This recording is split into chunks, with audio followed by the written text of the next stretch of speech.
মা, আমি আজ বাজারে যাচ্ছি কিছু জিনিস কিনতে। ঠিক আছে বাবা, কিন্তু মনে রাখবে সব সময় সত্য কথা বলবে এবং কারো সাথে প্রতারণা করবে না। আল্লাহ আল্লাহ সত্যবাদী মানুষকে ভালোবাসেন।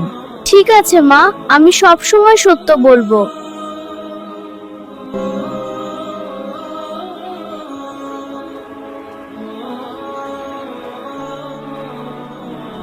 আরে, এখানে এত টাকা!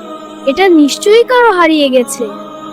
না, আমি এটা নিজের কাছে রাখতে পারি না। এটা যার, তাকে ফিরিয়ে দিতে হবে। কেউ কি আমার টাকার থলি দেখেছেন? আমি বাজারে হারিয়ে ফেলেছি। চাচা, এটা কি আপনার থলি?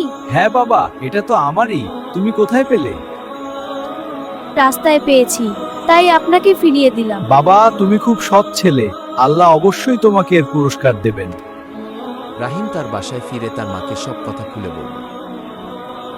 বাবা, তুমি খুব ভালো কাজ করেছো। ইসলাম আমাদের সবসময় সত্য ও সততার শিক্ষা দেয়। হ্যাঁ আম্মা। প্রিয় বাচ্চারা, সবসময় সত্য কথা বলো এবং অন্যের জিনিস কখনো নিজের কাছে রাখো না। আল্লাহ সৎ মানুষকে ভালোবাসেন।